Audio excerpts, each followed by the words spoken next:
Close your eyes for just a moment and imagine this scenario. You're seated directly across from someone who holds the power to fundamentally reshape the entire course of human civilization as we know it.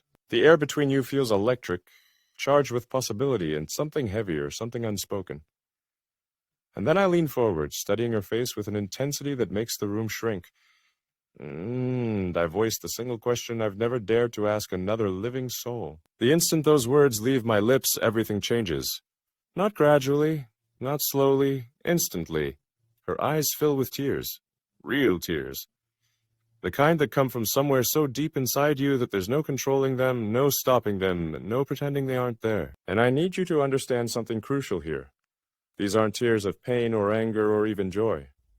These are the tears of truth, of recognition, of two souls colliding in a moment so raw that neither of us can hide anymore. Stay with me through this entire story, because what I'm about to share isn't just my personal journey. It's the universal question that every single person who has ever felt the crushing weight of isolation, of being fundamentally alone, despite being surrounded by millions of people, desperately needs to hear and understand. This goes beyond business, beyond technology, beyond everything you think you know about connection in the modern world. Now, let me paint you the complete picture of what led to that earth-shattering moment. You have to understand the context, the build-up, the years of pressure that created the perfect storm for that question to emerge. You're not some random person sitting in an ordinary room having an ordinary conversation. You're me. You've personally overseen the launch of machines into the hostile void of space. Machines that, by all reasonable calculations, should have disintegrated into a million flaming pieces on re-entry. But somehow, impossibly, they survived. They came back. They landed vertically on drone ships rocking in ocean swells, defying everything we thought we knew about what was possible. You've spent countless nights, hundreds of them, maybe thousands, staring at glowing screens until your vision blurs and your eyes burn with exhaustion, rewriting lines of code at 4 o'clock in the morning. Not because you wanted to, but because the alternative scenario, the one where you fail, would mean potential extinction-level consequences for our entire species. The weight of that responsibility doesn't lift when you close your laptop.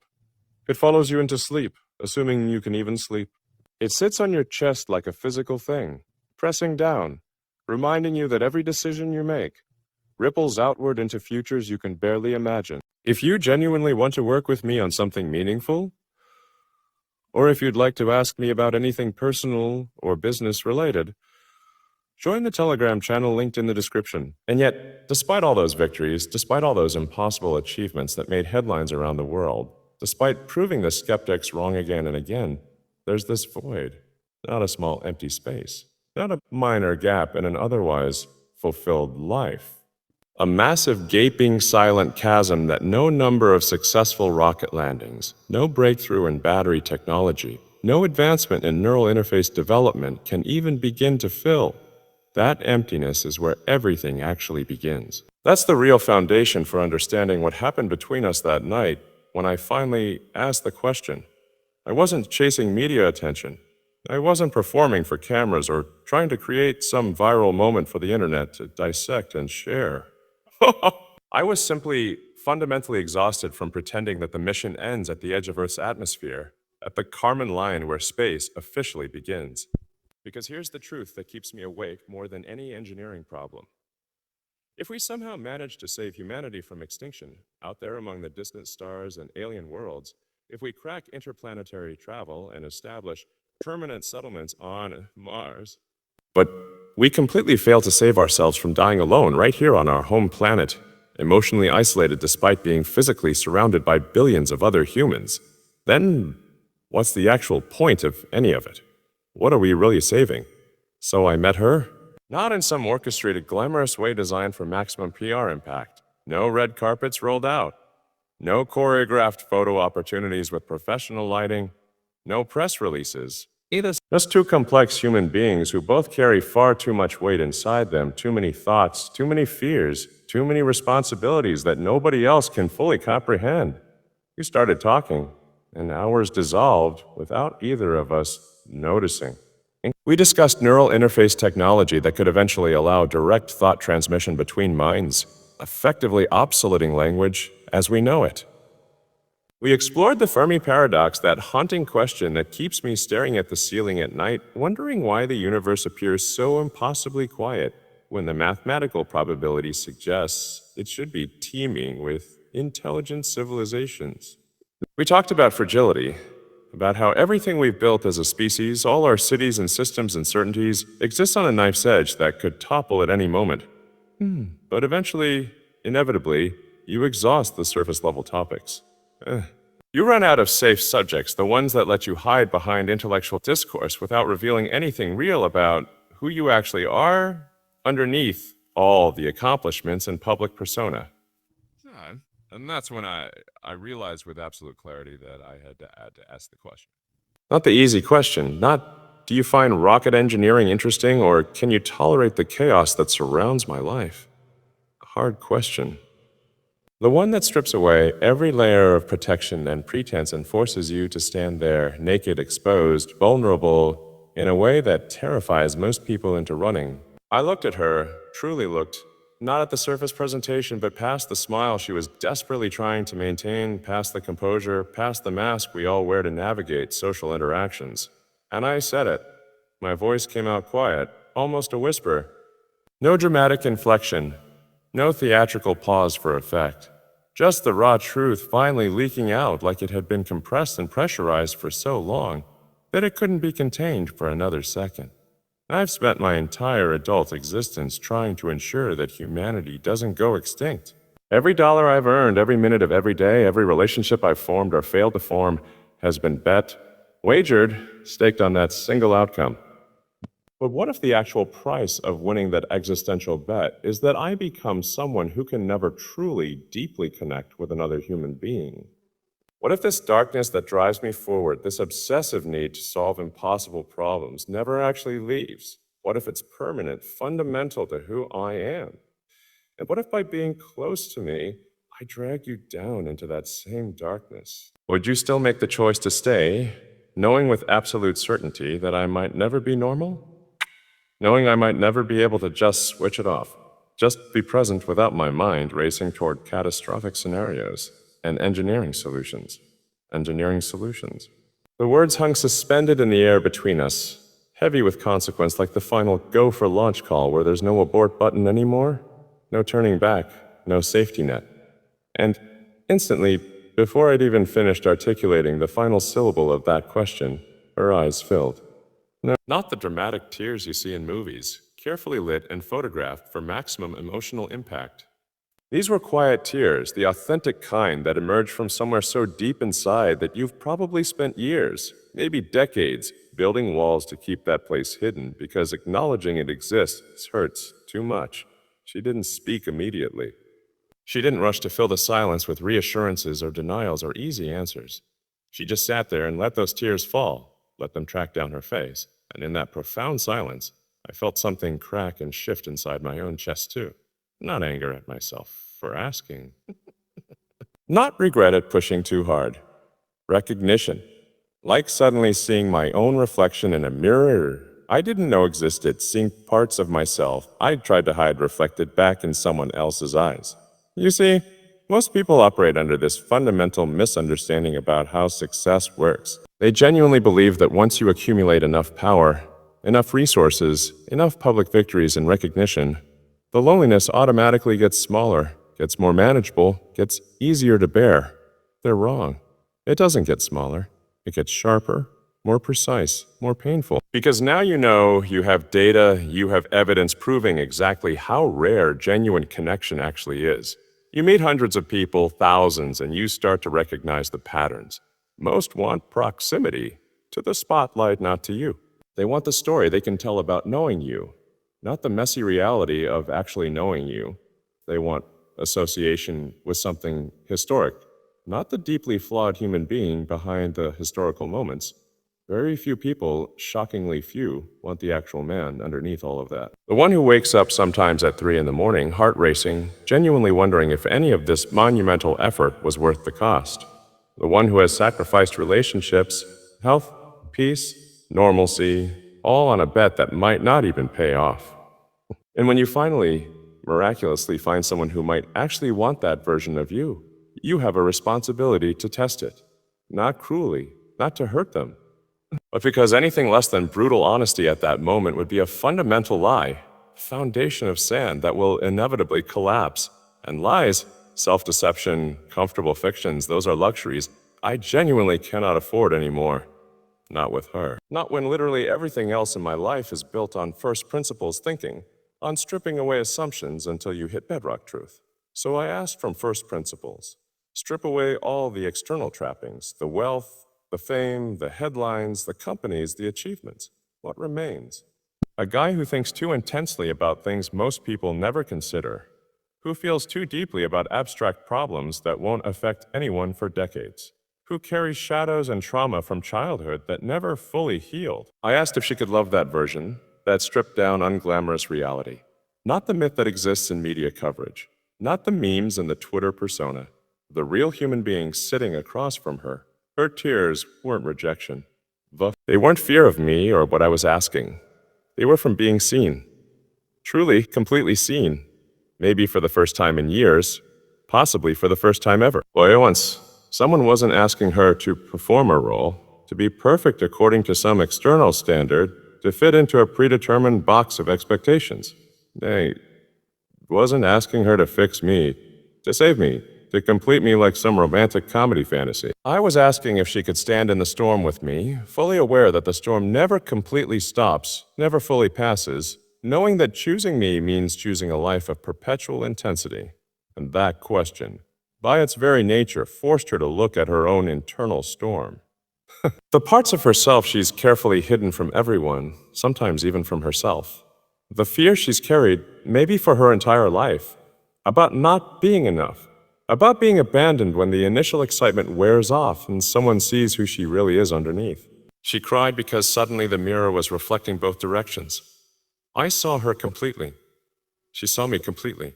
And in that singular moment, neither of us could maintain the pretense anymore, couldn't hide behind clever conversation or accomplishments or curated personas. I didn't rush to fill that silence with words.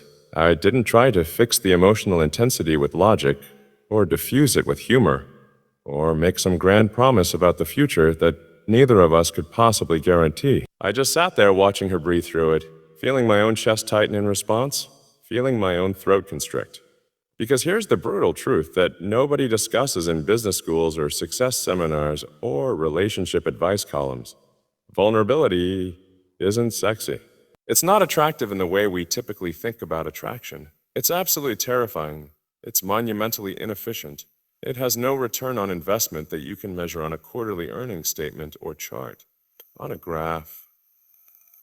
But vulnerability is the only thing, the singular force that makes any of the rest of it actually meaningful. Rockets are incredible. Neural interfaces are mind-blowing. Sustainable energy could literally save our planet from climate catastrophe. But none of those achievements, none of that progress, none of that future we're building actually matters at a fundamental human level if at the end of every day you're still sitting alone in a massive house, surrounded by evidence of your success, wondering why nobody stayed. Why connection remains so impossibly elusive. I reacted the way I always react when something important completely breaks my existing mental model of how reality works. I froze. Part of my brain, the risk-averse part that's kept me alive through legitimately dangerous situations, wanted desperately to backtrack. Say, forget I asked that. Let's just talk about Starship development instead. Much safer territory. But another part, the part that's proven willing to lose billions of dollars on what most people consider insane hunches about what might work if we just push hard enough. That part said clearly, no, this is the test. This is the moment where you find out if something is actually real or just another simulation, another comfortable illusion you've constructed. And then she spoke. Her voice came out shaky, but fundamentally clear, no ambiguity in her words. Elon, I've been asking myself the exact same question about you every single day since we met. Can I handle the intensity? The obsession with solving impossible problems? The nights when you'll be physically present, but mentally somewhere else entirely, running simulations, optimizing systems, thinking through failure modes. Can I accept that I'll sometimes feel invisible, even when I'm sitting right beside you? And I already know my answer. I figured it out weeks ago. That was the moment when everything fundamentally shifted. Not because she immediately said yes. She didn't clearly say yes or no right then. She said something more important. She'd already made her decision long before I asked the question. The tears weren't hesitation. They were relief. Profound, overwhelming relief that someone finally had the courage to voice the fear that both of us had been carrying, to drag it out into the light where we could look at it directly instead of letting it lurk in the shadows, growing larger and more frightening. Relief that the exhausting game of pretending everything was fine, of maintaining appearances, was finally over. We weren't trying to fix each other. We weren't looking for someone to complete us or heal our wounds or make everything okay. We were choosing each other with eyes wide open to the damage we both carry, the scars we both have, the dysfunctions we've both developed. That's what most people completely miss about connection at this level of intensity and honesty. It's not about comfort. It's not about happily ever after in some simplified fairy tale way where problems magically disappear. It's about mutual courage.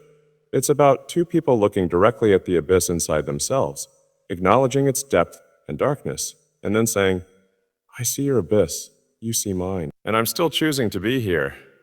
That kind of choice, that kind of clear-eyed commitment, is rarer than achieving a perfect landing of a rocket booster on an autonomous drone ship in the middle of the ocean during a storm.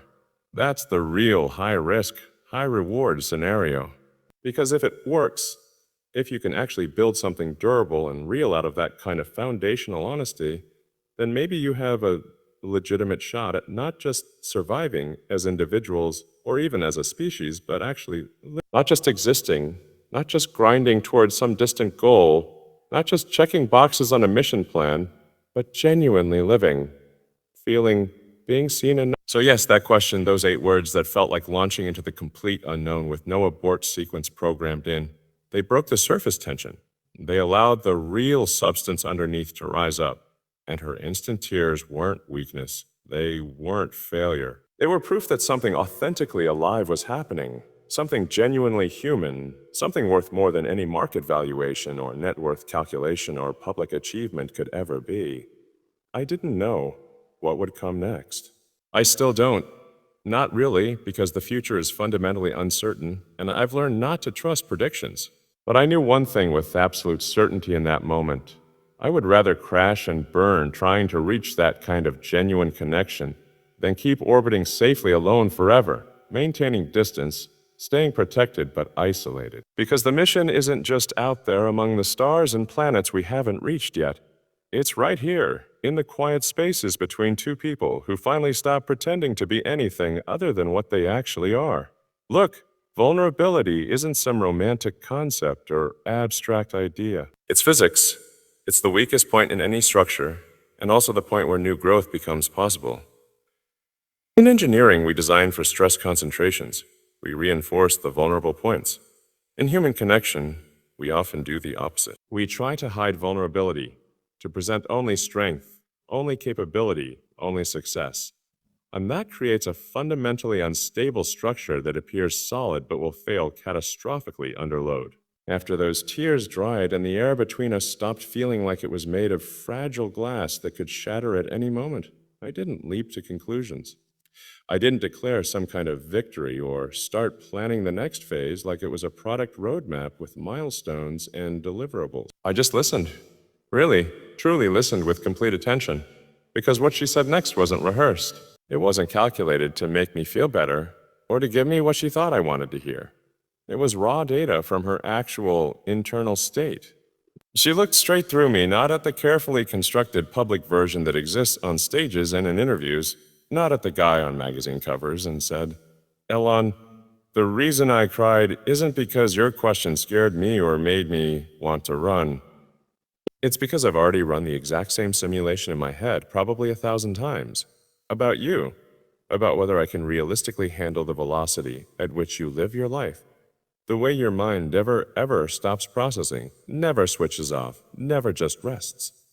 The way the world pulls at you from every possible direction simultaneously, everyone wanting something, needing something, demanding something. And every single time I run that simulation, model it out, think through all the scenarios, the answer comes back the same. She paused, and I felt my entire body tense, waiting. Yes, but yes with eyes completely open. Yes, knowing there will be nights when I feel invisible even when I'm physically right beside you. Yes, knowing you'll disappear into problems that are bigger than both of us, bigger than any individual relationship, for weeks or months at a time. And I'm still saying yes, because I've never encountered anyone who sees the actual stakes the way you do, who understands that we're living through the most critical period in human history, and what we do now determines whether our descendants spread across the galaxy or go extinct on one planet. And I don't want to exist in a version of reality where I walked away from that, where I chose comfort over meaning. That completely flipped every mental model I had constructed about how this conversation could go. Suddenly, it wasn't me dragging some unwilling person into my chaos and hoping they could tolerate it.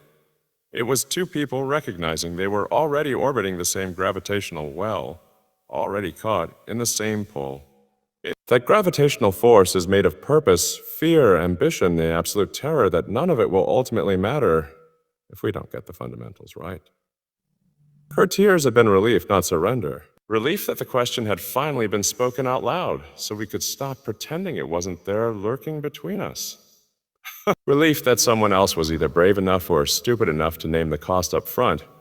Honestly, clearly, instead of discovering it later when the damage is already irreversible and trust is broken beyond repair. That's the part nobody teaches you in school or business school or in any training program. The highest form of partnership, whether romantic or professional, isn't compatibility on superficial preferences or matching value from a checklist. It's shared risk, tolerance. It's agreeing on the delta V budget before ignition, before you commit to the burn. You both understand that the burn will be brutal, punishing, that the G-forces will be crushing, that the probability of failure is non-negligible, and you strap it anyway together because the destination is worth it. I reacted the way any engineer would when the telemetry suddenly aligns after hours of expecting red lines and error messages and system failures. Stunned silence. My mind went completely quiet for maybe the first time in years, and then a slow recalibration as I processed what had just happened. My pulse was racing, not from fear or anxiety, but from the rare, almost forgotten sensation of actual alignment. Not forced alignment, not performative agreement, real resonance. Like when two frequencies lock perfectly and the amplitude doubles instead of canceling out, instead of creating destructive interference. I didn't say much in that moment. Words felt completely inadequate to the weight of what was happening. Now, what do you possibly say when someone hands you the one answer you've been terrified to hear? Because hearing it means everything changes, means you can't retreat back to safe distance, means you're actually committed now? I just reached across the space between us, not dramatically, not like in carefully scripted movie scenes, and took her hand. Not to comfort her, not to reassure her, to ground myself. Because in that physical contact, that grip, I felt something I genuinely hadn't felt in years. A tether. Not chains binding me down, not obligation weighing me down. A voluntary link, freely chosen. The kind that makes high-risk endeavors feel survivable instead of suicidal. Think about how statistically rare that actually is. In a world completely obsessed with optimization, with faster processors and longer battery life and higher payload fractions and improved efficiency metrics, we treat emotional and relational systems like afterthoughts.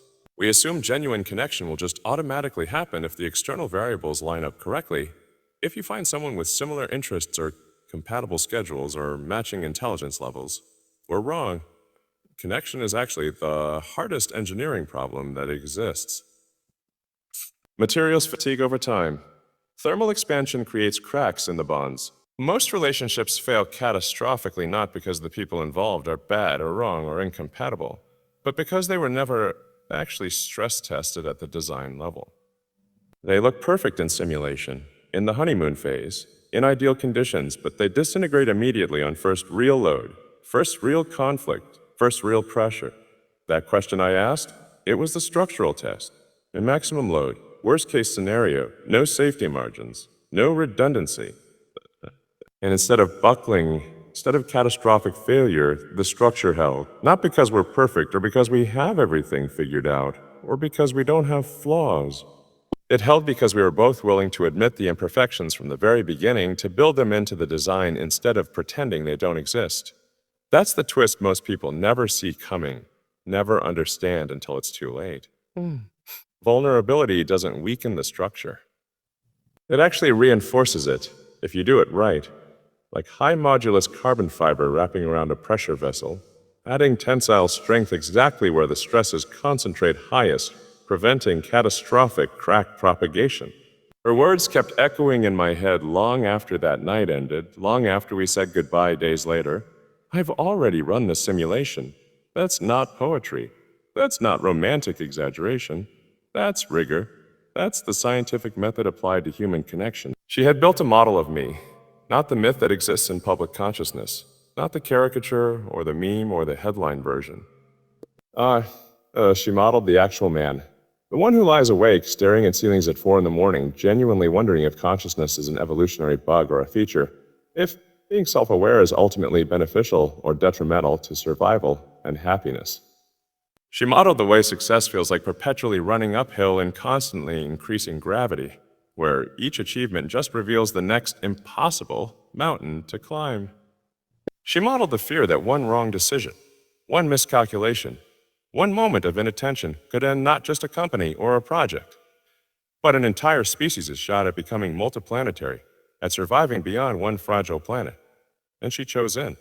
Not blindly, not swept up in romance or fantasy. Rationally, with full awareness of the failure modes, the stress cases, the nightmare scenarios. That kind of choice hits different. It lands differently than attraction or affection or even love in the conventional sense.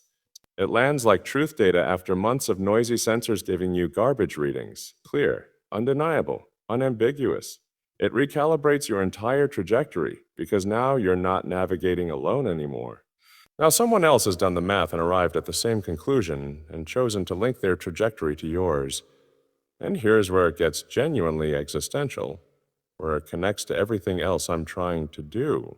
If two individual human beings can achieve that level of mutual clarity, can name the darkness, measure its mass, plot its orbit, and still decide to cohabitate the same gravitational well, then maybe, just maybe, the larger project isn't doomed. Maybe we don't have to choose between saving humanity as a collective and saving our individual souls, our individual capacity for meaning and connection. Maybe the two goals are quantum entangled. Because here's what I really believe. A species that cannot form unbreakable bonds, durable connections, meaningful relationships on one planet isn't going to suddenly figure it out on 10 planets. A civilization that systematically runs away from emotional truth, that prioritizes comfort over honesty, that chooses convenient lies over difficult reality.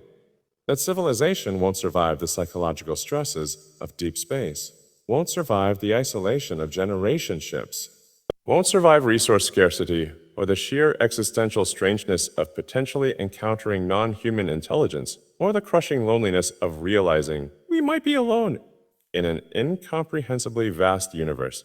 Love like this, authentic connection like this, the honest, high-stakes, no-safety net kind, isn't a luxury we can optimize away in favor of efficiency. It's a prerequisite. It's load-bearing infrastructure. It's the life support system for long-duration missions into the unknown. Not oxygen recycling or radiation shielding or closed-loop food production. Emotional integrity, the ability to be honest with yourself and with other people about what you're actually feeling and thinking and fearing.